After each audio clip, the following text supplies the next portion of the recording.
छात्र मित्रों, मैं Shri M B Patil sir, MA BEd Hindi, Shri Shivaji Vidyalaya Mahagaon, तहसील गडिंग्लज।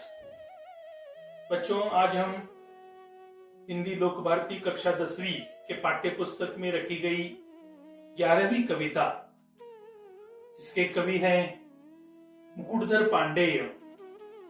कविता का नाम है समता की ओर। इस कविता के अंतिम 3 चरणों का अध्ययन आज की इस वीडियो के अंतर्गत कर रहे हैं। बाकी शेष चरण कविता के मैंने इसके पहले बनाए गए 4 और 5 वीडियो में आपको दिए हैं उपलब्ध करके। आपने YouTube के माध्यम से ये बाकी के चरणों का अध्ययन मेरे वीडियो की सहायता से किया होगा। आज हम इस कविता के अंतिम चरणों का अध्ययन कर रहे हैं। कुल मिलाकर अंतिम 3 चरण आज मैं इस वीडियो के अंतर्गत आपको पढ़ा रहा हूं।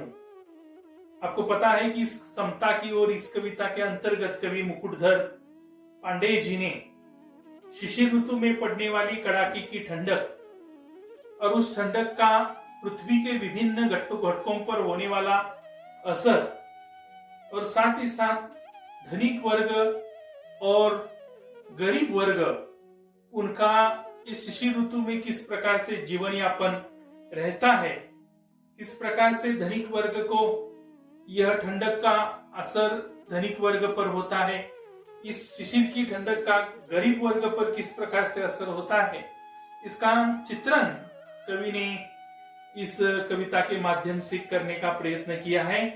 तो चलो बच्चों, हम इस कविता का आज 9वां चरण अध्ययन करेंगे। यहां कवि लिखते हैं, आप स्क्रीन पर, मोबाइल स्क्रीन पर अथवा अपने पाठ्य पुस्तक पर यह चरण देख सकते हैं।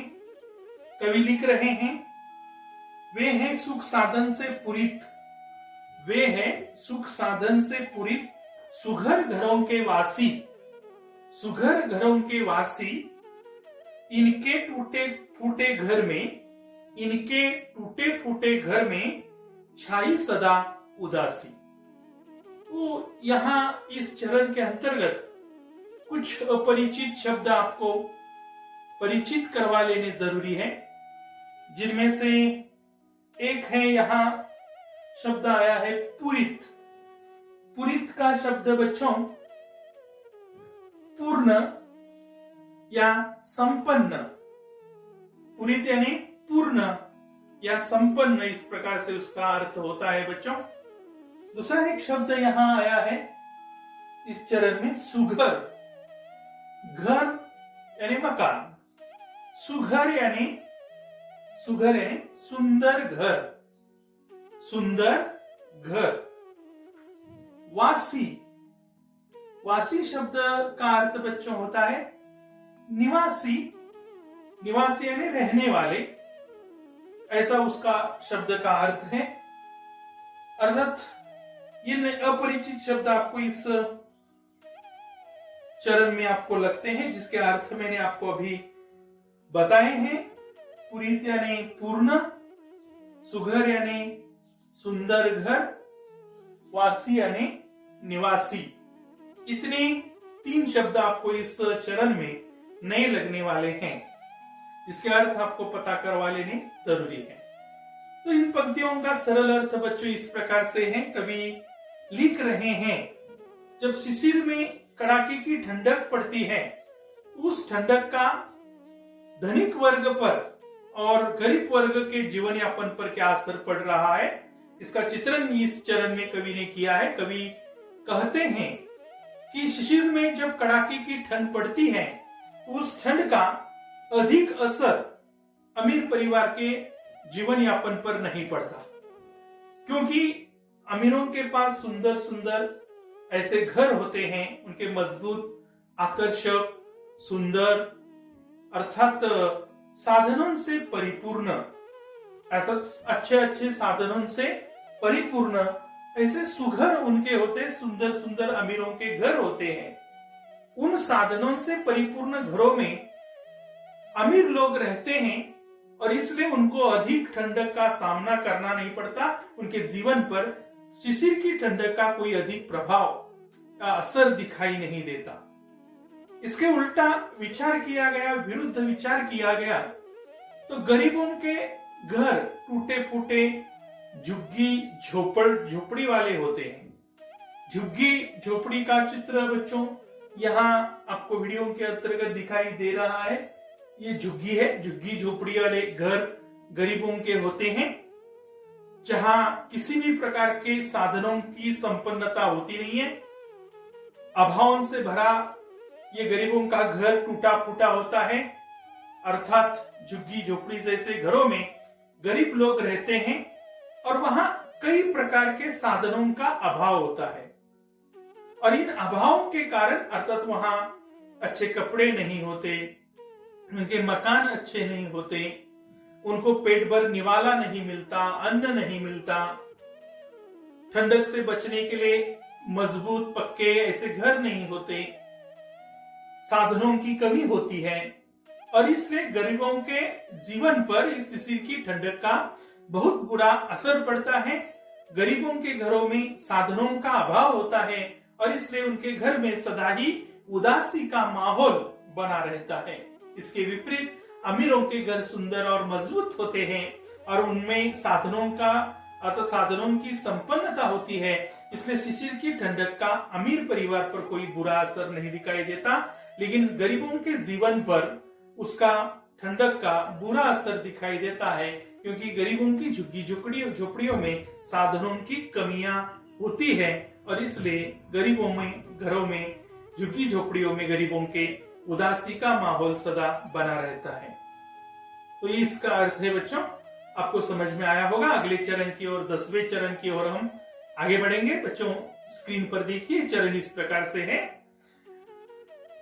पहले हमें उदर की चिंता थी न कदापि सताती, पहले हमें उदर की चिंता थी न कदापि सताती, माता सम थी प्रकृति हमारी, माता सम थी प्रकृति हमारी, पालन करती जाती, माता सम थी प्रकृति हमारी, पालन करती जाती।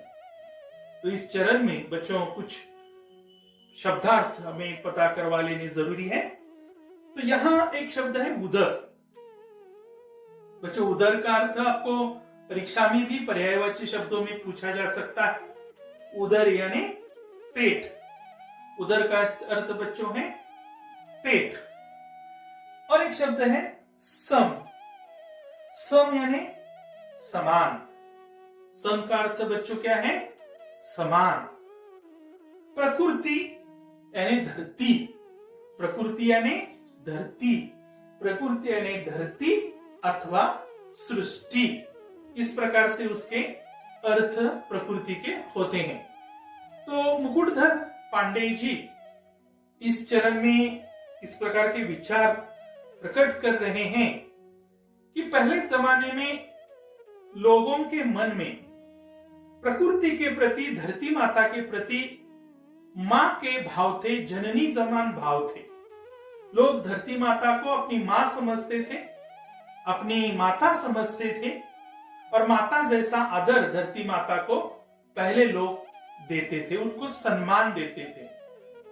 और एक धरती माता भी ये हमारी लोग सम्मान देते थे, धरती की कदर करते थे, धरती की इज्जत करते थे और इसलिए लोग धरती माता को आदर देते हैं। इसलिए धरती भी पहले फल देकर, फूल देकर, हवा देकर, अनाज देकर, आसरा आधार देकर एक माता के समान धरती भी लोगों की परवरिश और भरण पोषण करती थी। और धरती माता से वे सारे साधन मानव को पहले मिला करते थे, जिसके कारण मनुष्य का जीवन अत्यंत सुख से, संतोषपूर्ण तरीके से बीतता जाता था। लोग भी धरती माता के प्रति अपनी मां जैसा आदर और सम्मान देते थे और धरती मां भी अपनी मां के समान अपना कर्तव्य अदा करती थी। अपने मानव पुत्र का अन्न देकर, वस्त्र देकर, निवारा देकर, अनाज देकर, फल देकर, फूल देकर, हवा देकर, शुद्ध हवा देकर मानव का भरण पोषण करती थी और इसलिए धरती माता भी अपनी संतान का भरण पोषण करती थी और लोग भी अपनी माता को उतना ही आदर और उसका इज्जत, उसका सम्मान करते थे। इस प्रकार से इस चरण का अर्थ है बच्चों। अंतिम चरण इस कविता के अंतर्गत इस प्रकार से मुकुटधर जी लिख रहे हैं, तो देखिए स्क्रीन पर। हमको भाई का करना उपकार नहीं क्या होगा, हमको भाई का करना उपकार नहीं क्या होगा, भाई पर भाई का कुछ अधिकार नहीं क्या होगा, भाई पर भाई का कुछ अधिकार नहीं क्या होगा। तो इसमें बच्चों नए शब्द वैसे तो है ही नहीं, क्योंकि सारे शब्द सरल हैं। भाई यानी आपको मालूम है भ्रात, बंधु। उपकार यानी भला करना, उपकार करना यानी भला करना। अधिकार यानी हक, अधिकार यानी हक। तो बच्चों ये सारे सरल शब्द हैं। तो इसका आशय देखिए, इन पंक्तियों का, इन चरण का आशय बच्चों इस प्रकार से मुकुटधर जी ने इसमें लिखा हुआ है। हमें यह समझना जरूरी है। कवि कहते हैं कि सभी मनुष्य एक समान है और मनुष्य मनुष्य में कोई भी अंतर नहीं है। मनुष्य मनुष्य में कोई भी अंतर नहीं है। विधाता ने हर मनुष्य को एक प्रकार से बनाया है, इसलिए मनुष्य मनुष्य में कोई अंतर नहीं है। इस अर्थ से देखा गया तो हर मनुष्य दूसरे मनुष्य का भाई है। हम एक दूसरे के भाई समान है। और आप तो सब जानते हैं, एक भाई का दूसरे भाई पर कुछ ना कुछ अधिकार जरूर होता है। एक भाई का दूसरे भाई पर कोई ना कोई अधिकार जरूर होता है और इस अधिकार के कारण कवि कहते हैं कि हमें एक दूसरे का भला करने का सोचना चाहिए। अपने भाई का भला करना, उसके उपकार करना, उसका हित करना हमें सोचना चाहिए। कवि बहुत सुंदर संदेश इन चरण द्वारा दे रहे हैं। वे कह रहे हैं कि हम सभी भाई हैं, हमें आपस में भाई भाई का नाता है। अर्थात कवि इशारा कर रहे हैं कि धनिक वर्ग और गरीब वर्ग आपस में भाई है।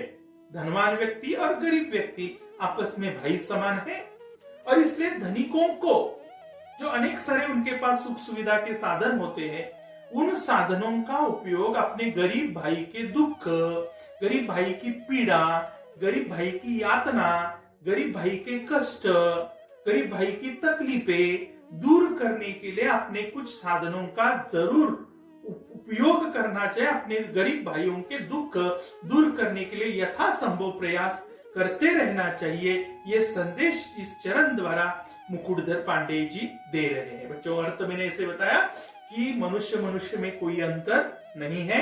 हर मनुष्य एक दूसरे का भाई है और एक भाई का दूसरे भाई पर कुछ ना कुछ अधिकार होता है और इसलिए धनिकों को यह सोचना चाहिए कि हमारे पास जो भी साधन मौजूद है, उन साधनों का उपयोग करके हम अपने गरीब भाइयों के दुख, दर्द, पीड़ाएं, कष्ट, तकलीफें हम गरीब भाइयों के दूर करने का प्रयत्न हम धनिक वर्ग के लोग करें। ऐसा आशय, ऐसा अर्थ इन चरण में छिपा हुआ है। तो बच्चों आपको जरूर ये चरणों के, 3 चरणों के अर्थ समझ में आए होंगे, इनका आकलन हुआ होगा। तो इस प्रकार से ये कविता यहाँ हम पढ़कर उसका अध्ययन करके समाप्त होती है। इस वीडियो के अंतर्गत बच्चों इतनी जानकारी काफी है। आगामी वीडियो के अंतर्गत मैं आपको इस कविता की अर्थात समता की और इस कविता की कृतियों की जानकारी और उनके सही ढंग से उत्तर लेखन क्या करने चाहिए, कृतियां और कृतियों के सही उत्तर, इसकी चर्चा हम आगामी वीडियो के अंतर्गत करने वाले हैं। तब तक के लिए बच्चों आपका दिन शुभ हो, मंगलमय हो। धन्यवाद।